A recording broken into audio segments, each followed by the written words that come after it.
Après la sortie d'une grande technologie qui a quand même révolutionné le monde du streaming, surtout avec les setups 1 PC, donc je parle bien entendu du New NVENC de chez Nvidia qui permet de streamer tout en gardant de très bonnes performances, le tout sur un seul setup PC. Nvidia vient de sortir il y a quelques jours un petit software qui s'appelle RTX Voice.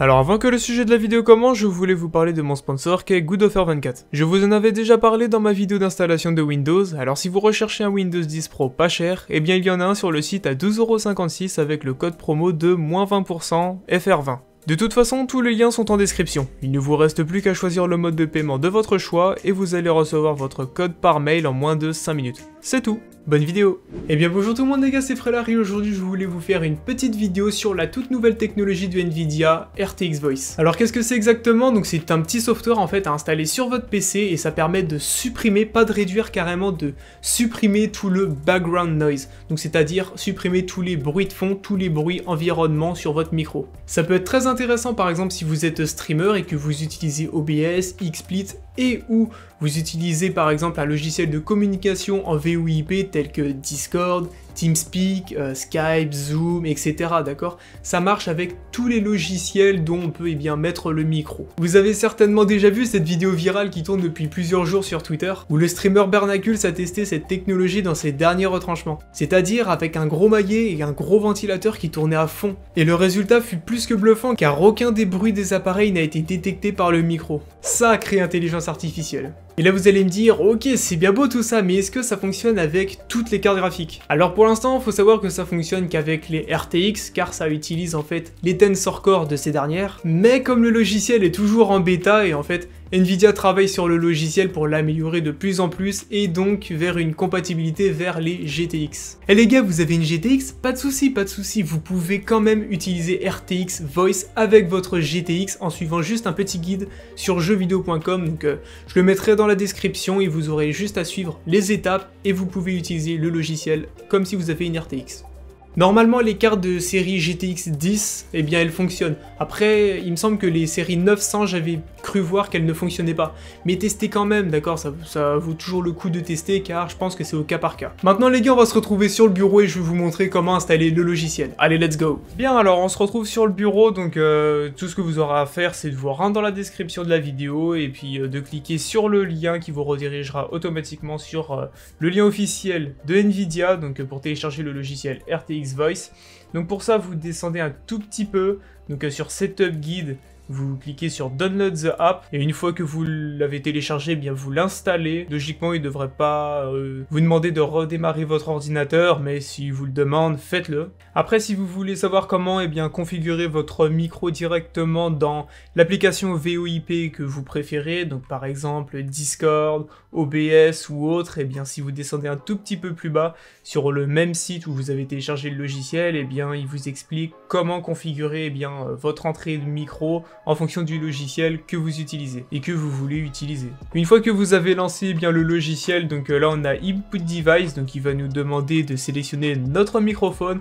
Donc pour moi personnellement j'ai le Yeti Stereo car j'ai le Blue Yeti. Ensuite vous viendrez cocher Remove Background Noise from my microphone, donc en gros ça permettra d'activer l'effet de RTX Voice. Après vous pouvez venir régler entre 0 et 100% l'effet de justement ce background noise. Ensuite dans Output Device, donc ça on n'est pas obligé d'y toucher, moi personnellement j'y touche pas, en tout cas en temps normal, mais pour la vidéo je suis obligé d'y toucher en fait pour avoir mon retour audio et pour écouter l'effet en même temps que vous. Donc après si vous voulez vraiment savoir à quoi ça sert, en gros c'est pour faire la même chose qu'avec le micro, mais sur votre haut-parleur. Donc par exemple, quand vous lisez une vidéo sur YouTube, en gros ça fera le même effet qu'avec le micro, mais sur la vidéo YouTube, et ça n'a pas vraiment de sens, ça fera juste une noise suppression sur une vidéo, enfin c'est pas cool quoi. Ou même si vous regardez un film, peu importe, tout ce qui sortira de votre casque, haut-parleur, ça fera le même effet qu'avec le micro. Donc, pas intéressant. Alors là maintenant je vais faire un petit test avec vous en direct où je vais tester mon clavier ainsi que ma souris sans le filtre d'activer versus activer. Donc là si j'appuie sur espace, vous voyez que vous entendez l'appareil les touches. Là vous voyez, vous entendez la souris. Et maintenant quand je vais venir activer l'effet, là ça y est, là il est activé et quand j'appuie sur les touches, Vous voyez que là, vous n'entendez plus rien ou même beaucoup moins en fait. Mais je pense pas qu'on entend. Et après voilà, la qualité de la voix elle peut un tout petit peu être dégradée. Par exemple, pour vous donner une idée, donc là je rapproche ma souris, je clique vraiment à quelques centimètres du micro et vous pouvez voir que on n'entend que dalle. C'est incroyable. Vous voyez? Là pareil, si je rapproche mon clavier, là j'appuie, on n'entend que dalle, c'est fou. Et maintenant là je viens de reposer mon clavier ainsi que ma souris, donc là toujours pareil, hein, on n'entend que dalle. Donc là on n'entend toujours que dalle, hein, vous voyez. Maintenant je vais tester donc de taper sur mon bureau comme avec la petite vidéo avec le type avec son maillet, sauf que moi j'ai juste un adaptateur de la Switch en fait. Et donc je vais taper, on va voir. Là c'est désactivé, hein, clairement vous voyez, vous donnez une petite idée. Et maintenant quand je vais activer l'espèce de noise gate de Nvidia, là on n'entend presque plus rien. Ou c'est vraiment atténué, quoi. C'est fou. Mais bon, après voilà, vous allez pas jouer en tapant sur un truc comme ça, vous voyez. Et maintenant, dernier petit test, je vais simuler en fait une climatisation, donc en cours. Bien sûr, c'est un test, on va dire, hardcore, parce que dans aucune des situations, on va mettre la clim à fond près du micro, mais c'est vraiment pour pousser le test au bout du bout, quoi. Donc là, j'ai mis un air conditionneur, donc on va voir, et je l'ai mis à fond. Là, on peut voir qu'il est bien à fond, il n'y a pas l'effet d'activer, c'est horrible. Et là maintenant, je vais activer. Là, ça y est, là, je viens d'activer l'effet. Donc, même si je rapproche eh bien, le téléphone près du micro, on peut voir que là, ça se filtre vraiment. Et plus je m'éloigne. Donc là, la qualité du micro, normalement, elle est meilleure parce que bah, c'est le temps que ça filtre, en fait, ce qu'il faut pas entendre, contrairement à ma voix, eh bien, la différence de qualité, en fait, elle peut varier. Donc plus c'est loin, en gros, le bruit indésirable, plus la qualité de la voix sera améliorée en fait. Donc là, je fais un petit test avec la noise gate désactivée, comme on peut le voir. Et là, maintenant, je vais activer l'effet. Là, ça y est, là, je viens d'activer l'effet. Alors, est-ce qu'il y a vraiment une différence, on va dire, sonore? Moi, pour l'instant, je l'entends pas, en fait, avec le retour audio, la différence. Donc, je verrai vraiment plus au montage. Et puis, vous pourrez me dire dans les commentaires aussi ce que vous en pensez. Mais je trouve déjà ce logiciel, il est vraiment pas mal. Maintenant, je vais vous montrer eh bien, comment le programmer sur OBS pour eh bien, avoir une réduction de bruit vraiment efficace. Alors, il faudra se rendre dans les paramètres, dans Audio, et vous viendrez sélectionner donc votre micro, vous viendrez mettre microphone Nvidia RTX Voice, et non votre micro principal, d'accord? Voilà, vous mettez Nvidia RTX Voice, vous faites OK. Et là, normalement, voilà, vous avez votre micro avec l'effet d'activer. Et ça marche pour tout autre logiciel de communication, comme je l'ai dit, donc en VoIP, que ce soit sur Discord, TeamSpeak ou autre, c'est la même manip. Vous mettez le RTX Voice en input dans votre logiciel de communication préféré. Alors là, vous allez me dire, ok, c'est pas mal tout ça, mais est-ce qu'il y a vraiment une différence, une perte d'FPS en jeu? Alors, oui. Il y en a une, malheureusement, mais elle est pas aussi grande en fait d'un jeu à l'autre. Ça dépend vraiment du jeu auquel vous jouez. Il y a des jeux où il n'y a pas vraiment de perte, contrairement à d'autres où il y a vraiment une grande perte malheureusement de performance en jeu. Alors voici quelques benchmarks que j'ai pu réaliser en jeu. J'ai testé en 2K et en 1080p. Le tout poussé dans les settings des plus hauts des jeux, à savoir Ultra plus des options à fond. Les tests ont été réalisés avec un 3700X 16Go de RAM, 3200 et avec une RTX 2080. Sur Call of Duty Modern Warfare, en 2K avec le RTX off, j'ai obtenu une moyenne de 93,8 FPS contre 95,8 avec le RTX Voice d'activer, soit une différence de 2 FPS. En off, ma moyenne de 1% et 0,1% low sont très bas. Je pense que c'est dû au lancement du benchmark dès les premières secondes car je n'ai fait aucun retour Windows.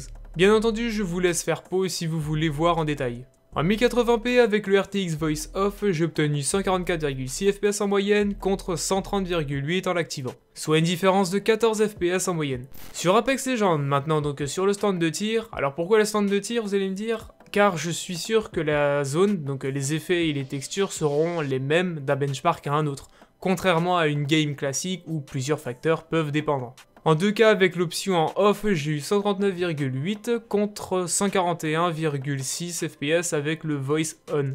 En 1080p, j'ai eu exactement les mêmes perfs que ce soit en off ou en on, soit 143,7 des deux côtés.